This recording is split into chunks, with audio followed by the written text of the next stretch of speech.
အားလုံးပဲမင်္ဂလာပါကျွန်မခါတိုင်းဖတ်ပြနေကြဖြစ်တဲ့နာမည်ကြီးစာရေးဆရာပါဝိုလိုခွဲလိုရေးသားထားတဲ့ Reader ဆိုတဲ့ဝတ္ထုတွေကစာကြောင်းနှစ်ကြောင်းကစိတ်ဝင်စားစရာကောင်းလို့ပြီးတော့ကျမတို့အတွက်အများကြီးစင့်ပွားပြီးတော့တွေးစရာတွေရတဲ့အတွက်ကိုပြန်လည်ပြီးတော့မျှဝေပေးလိုက်ပါတယ်အဲ့ဒီထဲမှာသူရေးထားတာက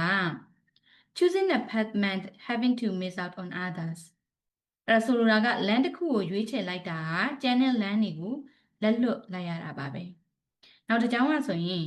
She wanted to follow all possible paths and so ended up following none.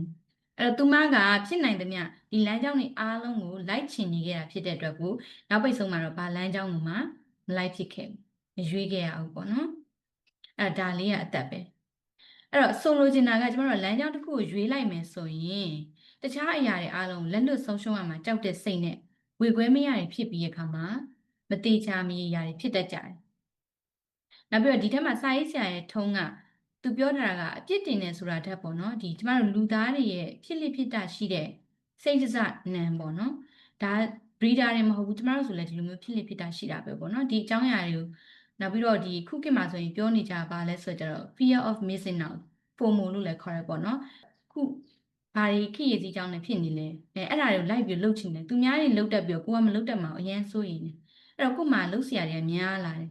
အဲ့တော့လမ်းကြောင်းတွေများတဲ့အခါမှာအာယုံစူးစိုက်မှုကလည်းနည်းသွားတယ်ပေါ့နော် analysis လုပ်လိုက်မယ်ဆိုရင်ဒါလေးတွေလည်းသူကစာရေးဆရာ message ပေးချင်တာပေါ့နော်အဲ့တော့တခြားအရာတွေမလုပ်နဲ့ဆိုတာမဟုတ်ဘူးလုပ်လို့ရတယ်သို့တော့သူတို့တွေက priority မဟုတ်တဲ့အတွက်ကိုကျမတို့သူတို့ကိုဒီ hobby အနေနဲ့ပဲ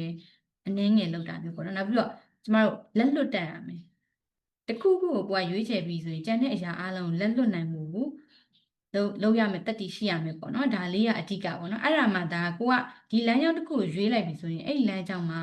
master ဖြစ်သွားဖို့တော့ကိုက focus ထားရမယ်ပေါ့နော်အခုလုပ်နေတဲ့လမ်းကြောင်းကဘယ်လောက်များများရှိနေပြီလဲပြီးတော့ဘယ်အရာကိုကိုကတစိုက်မမတ်သွားတယ်လဲဘယ်အရာတွေကကို့အတွက်ဒီရှင်းမှာအဆင်မပြေဘူးဆိုလွတ်ချတင်လဲဆိုတာကိုဒါအကျိုးတစုံတရာရရှိသွားမယ်လို့ကျွန်မမျှော်လင့်ပါတယ်ဆိုတော့ကကျေးဇူးများတင်ပါတယ် I'll see you in the next video